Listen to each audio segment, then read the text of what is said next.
Sport, les 8 valeurs morales du judo. Alors que la rentrée scolaire approche, avez-vous envisagé d'inscrire vos enfants au judo?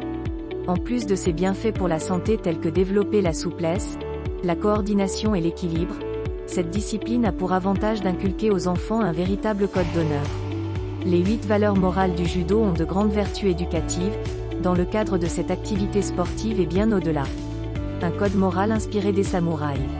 Si le judo est une activité sportive appréciée des parents comme des enfants, ce n'est pas seulement pour canaliser l'énergie des enfants et leur apporter des bienfaits physiques.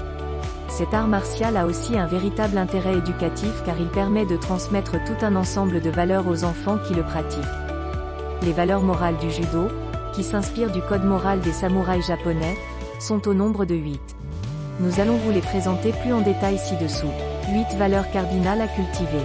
Contrairement à ce que l'on pourrait croire, la confrontation physique n'est pas l'objectif principal de cette discipline. Dans le judo, le combat n'est qu'un prétexte pour permettre aux pratiquants d'acquérir une meilleure maîtrise d'eux-mêmes. Pour y parvenir, le judoka s'efforce d'appliquer dans sa vie quotidienne et dans le dojo les 8 valeurs morales suivantes: la modestie, la politesse, la sincérité, l'amitié, le contrôle de soi, le courage, le respect, l'honneur. Une pratique fondée sur le respect. Les 8 valeurs morales du judo dictent l'attitude que le pratiquant doit avoir dans le dojo. La modestie consiste par exemple à ne pas se vanter à chaque fois que l'on fait tomber un adversaire. Elle invite le pratiquant à savoir reconnaître ses points faibles et à tenir compte des critiques pour progresser. La politesse implique d'arriver à l'heure à chaque cours, d'être poli avec son professeur et de se taire quand il parle, mais aussi de saluer ses adversaires avant et après chaque exercice. Dans le judo, chaque confrontation commence et finit toujours dans le silence et par un salut. La sincérité consiste à ne pas mentir et ne pas tricher. Elle implique d'accepter tous les aspects de cette activité sportive, y compris les émotions désagréables comme la peur, la colère ou l'orgueil blessé.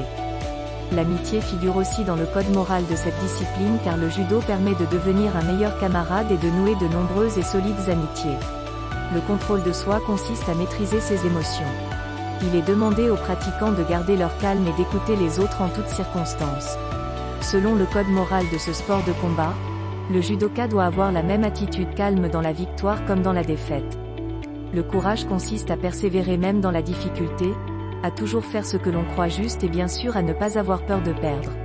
Le respect est la valeur transversale à toutes les autres.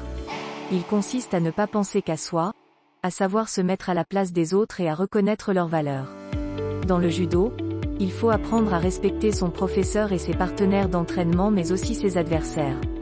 L'honneur consiste à être fidèle à sa parole, à être volontaire et digne de confiance. Dans le dojo, cette valeur se traduit principalement dans l'attitude du judoka envers les autres. Chaque élève doit se montrer amical avec les autres et toujours disposé à faire de son mieux pour progresser. Un code de conduite dans le dojo et en dehors. Au-delà de l'intérêt indéniable de l'activité physique pour la santé, le judo est bénéfique aux enfants par les valeurs qu'il transmet. La philosophie qui sous-tend cet art martial permet de faire grandir tous les pratiquants, petits ou grands. En effet, quand un judoka applique les 8 valeurs morales du judo dans le dojo, il finit par adopter ce code d'honneur à l'extérieur, dans sa vie quotidienne. Plus qu'un simple sport, le judo est donc une école de la vie.